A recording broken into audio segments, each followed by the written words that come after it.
After winning 73 games in the most impressive regular season in NBA history, the Warriors ran through the first two rounds of the 2016 playoffs with ease in what looked to be an inevitable trip back to the finals.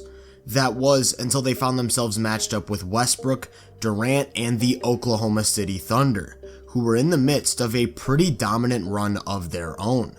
OKC stunned the Dubs in Game 1, stealing home court advantage in a defensive masterpiece, and although Golden State would bounce back to tie the series in 2, they would go on to lose Games 3 and 4 by point differentials of 28 and 24, just looking thoroughly overmatched as they now found themselves down 3 games to 1. They were able to keep the series alive by taking Game 5 on their home floor, but now was the true test of adversity, going into Chesapeake Energy Arena, also known as Loud City, on the brink of elimination. Game 6 Klay, which is a real thing. Now, I remember him coming to me at OKC before that game, like, hey, Drake, just give me the ball, I'm about to go crazy. Right, like, yeah. All right, like, I can shoot the ball. And he come out, and he's going crazy. Just like teammate Steph Curry, Klay Thompson's known for his ability to shoot the absolute lights out of the ball. During their historic 2016 campaign, he hit 44% of his threes off the catch on absurdly high volume, 2 marks that went up even higher in the playoffs, hitting about 45% of these looks on over 7 attempts a game. And what's most impressive is the versatility and difficulty on these shots. A lot of players will take a heavy dosage of spot-up jumpers out of drive-and-kick situations or to finish plays off of multiple extra passes, but he's constantly moving without the ball to hunt for these shots, and will comfortably take and make some of the most obscene three-pointers you'll ever see. Take this play for example. He first sets a screen and flares up top to get the ball, and when Westbrook doesn't come all the way up to meet him with aggressive pressure, he just pulls the trigger from more than 30 feet out. Defenders have to do everything to near perfection to even bother him. As he lifts above the break, Robertson takes 1 step towards the roller in an attempt to tag, and that's all it takes for a routine practice jumper. The speed at which he catches the ball, sets his feet, and fires is made possible by probably the best shooting mechanics we've ever seen. The angle he takes to receive this handoff is pulling his momentum in the exact opposite direction of where you'd want your feet and shoulders to be squared from the left wing, and while catching the ball, he turns his body and plants his feet with a short hop so that by the time he's shooting, it's that same routine form.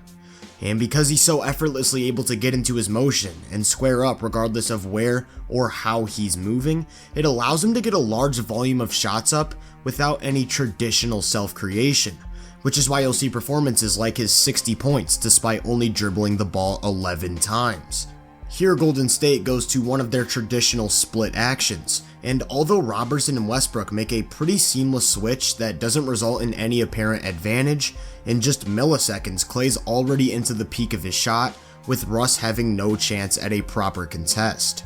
On this one, Klay first goes to set a back screen for Steph as a sort of decoy, and when Anthony Morrow lingers near the paint to help on a cut, Klay immediately darts out to the three-point line, while again squaring and shifting his momentum as he catches the ball, so that he can capitalize on that minuscule window of opportunity. This is a real similar play, except he's actually the one being screened for.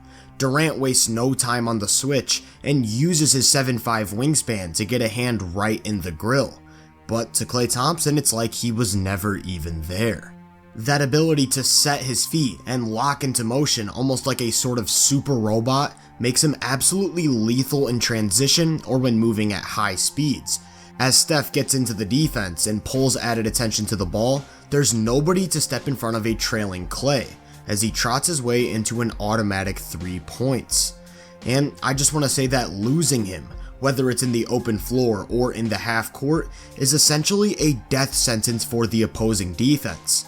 Again, looking at that 2016 season, he made over 46% of his wide open threes, which in terms of points per shot is about equal to a 69% two-pointer, 7% higher than the league's average within 3 feet of the basket.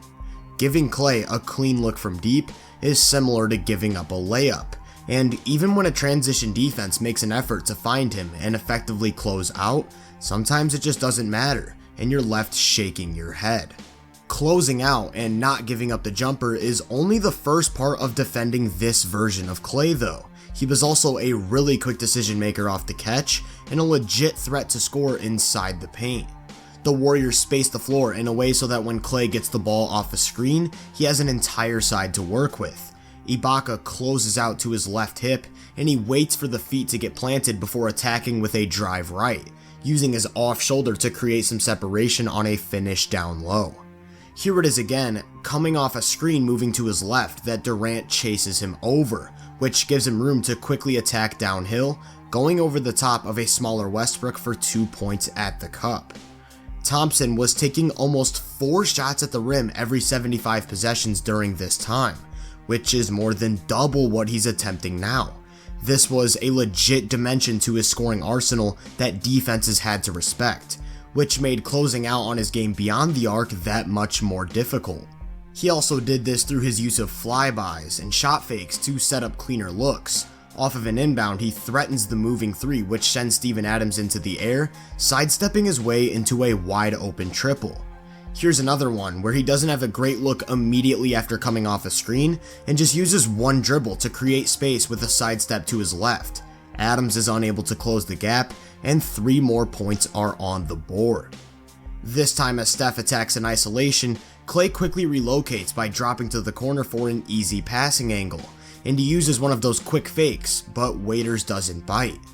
What Waiters also doesn't do is put a hand up, so he just takes the 3 anyways, because that's the caliber of shot maker he is. This constant movement and threat to shoot also requires helping defenders to be as sharp as can be. Robertson looks to go under the first screen and over the second, but gets caught up, so Durant switches the action and picks up Klay.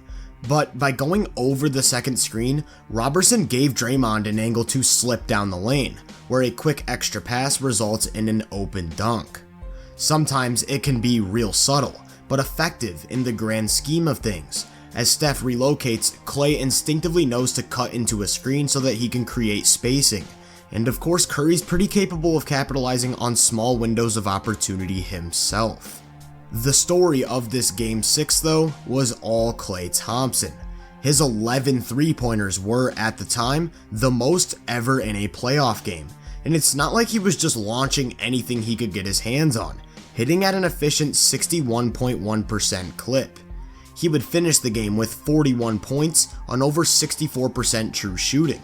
And what's really interesting is that he actually started the game off cold. If we just look at the second half, he had 25 points on nearly 79% true shooting.